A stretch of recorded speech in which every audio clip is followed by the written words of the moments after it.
नीलम शर्मा। और आज हम बात करेंगे दो सुपरस्टार जो कि अपने समय के बहुत अच्छे जाने माने अभिनेता रहे और उनका आज जन्मदिन है।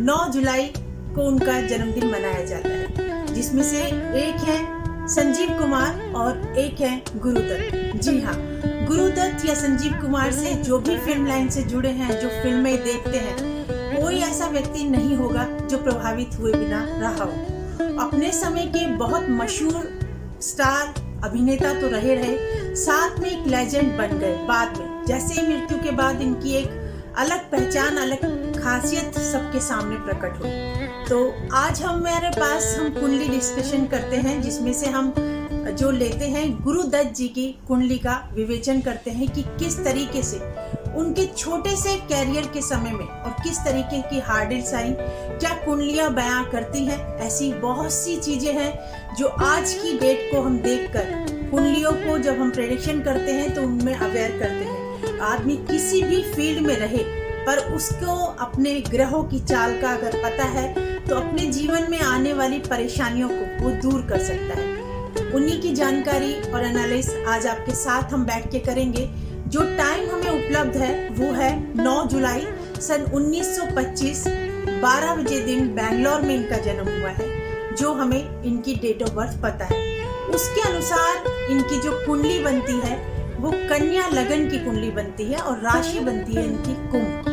कन्या लगन की कुंडली के हिसाब से अगर देखा जाए तो ग्रह स्थिति इनकी इस तरीके से बनी कि जिस समय इन्होंने जन्म लिया तो कुंडली देखते के साथ व्यक्ति बोल सकता है, एक जातक की कुंडली को देखकर एक ज्योतिषाचार्य, कि ये कुंडली काफी ऊंचाइयों पे जाएगी। कुछ नेगेटिव प्रभाव भी पड़ते हैं, वो भी साथ साथ ज्योतिषाचार्य अवगत कराता है जो भी उसके पास कुंडली दिखाने आता है। सर्वप्रथम हम बात करेंगे कि इनकी कुंडली में क्या खासियत थी जिसकी वजह से ये उतने ऊंचे स्थान पर पहुंचे और इनका अंत इस तरीके का हुआ, या इस तरीके के अंत को हम किस तरीके से कुंडली के अंदर देख के बता सकते हैं। जैसे कि अभी पीछे दिनों में जो पिछले साल सुशांत की जो मौत हुई है, वो भी इसी कुंडली के विवेचन अगर हम करते हैं तो ये सामने आ रहा है कि किस तरीके से हम इस चीज को रोक सकते हैं। तो उसी श्रृंखला को जारी रखते हुए हम आपको बताते हैं कि ये जो कुंडली है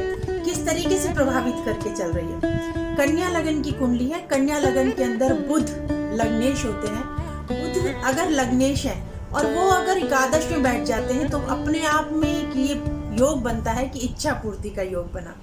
तो बुध अगर एकादश में है तो इच्छा पूर्ति होगी, ये कुंडली बोल रही है। उसके साथ ही साथ शनि उच्च के बैठे हैं द्वितीय स्थान के अंदर, और द्वितीय स्थान में शनि बैठ के उनकी तीसरी दृष्टि जाती है चतुर्थ भाव पर, जहां पर पहले से ही गुरु विराजमान थे वक्री अवस्था में। गुरु स्वराशि में बैठना अपने आप में एक हंस नाम का राजयोग बनाता है, और शनि का स्वराशि में उच्च का होना यानी शश नाम का राजयोग भी निर्मित इनकी कुंडली के अंदर हो रहा था। यानी पंचम में केतु बैठे हैं तो एजुकेशन से संबंधित जो भाव होता है या लव अफेयर का जो भाव होता है, यहाँ पर कहीं ना कहीं या संतान से जो सुख का होता है वो कहीं ना कहीं इनका खंडित सा होता, क्योंकि केतु वहां पर बैठे हैं। एजुकेशन में टेक्निकल माइंड रहे, काफी कुछ नॉलेज रही, क्योंकि एकादश भाव में बुध के साथ साथ मंगल और शुक्र बैठे विराजमान है, और राहु वहां से अगर पंचम को देखते हैं तो ऐसा व्यक्ति होशियार बुद्धि तो होता ही होता है, इंटेलिजेंट होता है, और उसका जो रुझान है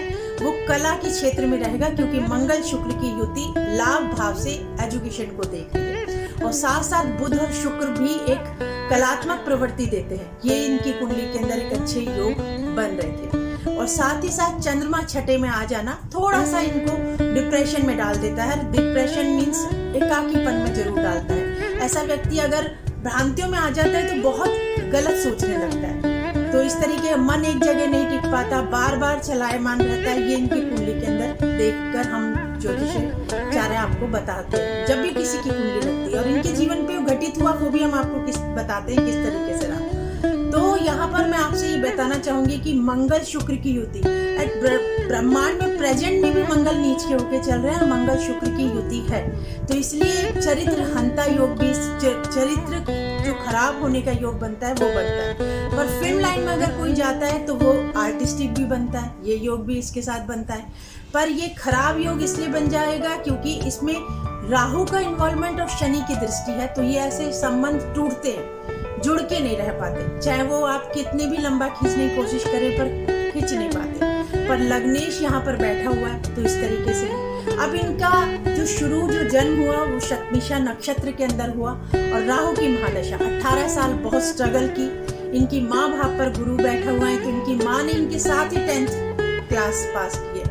उन्होंने उस पीरियड के अंदर पढ़ाई की जिस समय इन्होंने 10th की। ये अपने आप में बहुत बड़ा एक देखा जाए तो अपने आप में एक बहुत बड़ा एग्जाम्पल है कि बेटा और माँ एक साथ पास करें, और वो भी उस समय पे जहाँ बहुत कम लड़कियां पास करती थी। तो इसका मतलब इनका गुरु बहुत ही, हंस नाम का राजयोग है तो माँ की तरफ से काफी स्ट्रॉन्ग है, और माँ भाव का पत्नी भाव का स्वामी गुरु बनता है। तो यहाँ ये इंडिकेट हो जाता है कि पत्नी और माँ जो है बहुत उच्च श्रेणी की इनको मिलेंगी।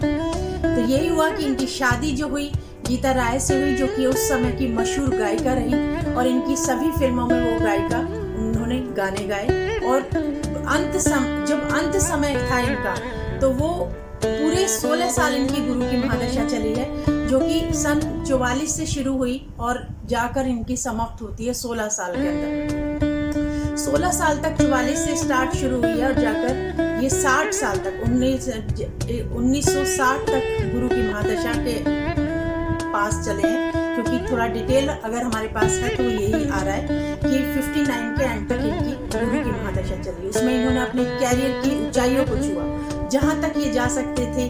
डायरेक्टर, असिस्टेंट डायरेक्टर से शुरू किया इन्होंने, और जिस समय इन्होंने पढ़ाई की है उसके बाद इन्होंने जो रविशंकर जी हैं उनके बड़े भाई की एकेडमी के अंदर इन्होंने एडमिशन लिया, और वहां पर इन्होंने कोरियोग्राफी सीखी, और उसके बाद इन्होंने उसी इंस्टीट्यूट के अंदर इनको जॉब मिली। उस समय 75 रुपए मिलना बहुत बड़ी बात होती है, वो मिली।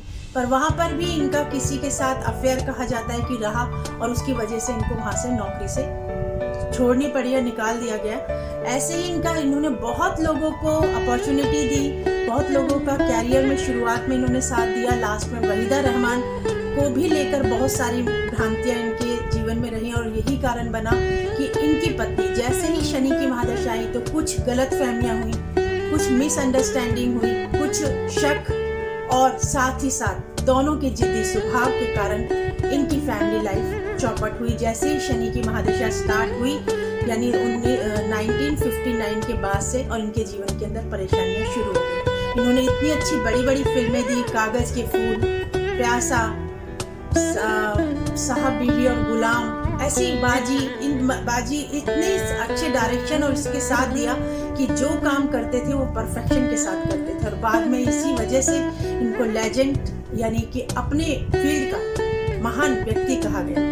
पर इतनी छोटी सी आयु में 10 अक्टूबर 1964 को 10 बजे जब लोगों को खबर मिली कि ये दुनिया छोड़ चुकी है, और पता लगा कि ये खुदकुशी के योग बनते हैं, और ये एक योग कुंडली के अंदर उस समय जिस समय ये मृत्यु की खबर आई है, उस समय भी मंगल नीच का था और चंद्रमा नीच का था। तो ऐसे में व्यक्ति विचलित होता है। अगर बाय बर्थ वो प्लेनेट होते हैं, हम बार बार अपनी कुंडलियों में ये बात बोलते हैं कि अगर बाय बर्थ आपके प्लेनेट खराब हैं और गोचर में भी वो ग्रह आ जाए तो अवेयर रहने की आवश्यकता होती है। उस पीरियड में किसी भी तरीके से अकेला व्यक्ति को नहीं छोड़ना चाहिए। तो इन्हीं चीजों को हम कुंडलियों के द्वारा व्यक्ति को समझाते हैं, और अपने वर्तमान को जानकर भविष्य को सुधारा जा सकता है।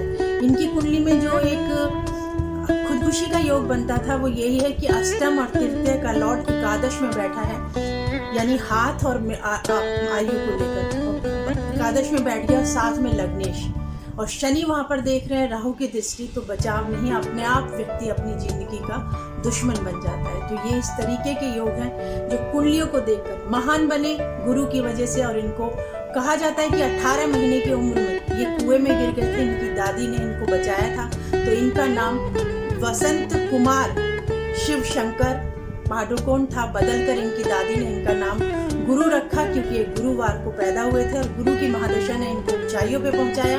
इनको अच्छी पत्नी, अच्छी माँ का सानिध्य दिया, और जैसे ही गुरु की महादशा गई तो जहाँ हम कहते हैं कि शनि की 7.5 महादशा अंतरदशा आपके कर्मों का फल देती है, और वहाँ पर आप अपनी स्थिति को नहीं सुधार पाते। तो हम अच्छे समय में संयम बरतने के लिए और सही राह पर चलने की सलाह देते हैं ज्योतिषाचार्य। तो ये बहुत बड़ा उदाहरण है कि कुंडलियों को देखकर हम विवेचना जो करते हैं उसमें अवेयर रहें तो आगे के जीवन को सही बना सकते हैं।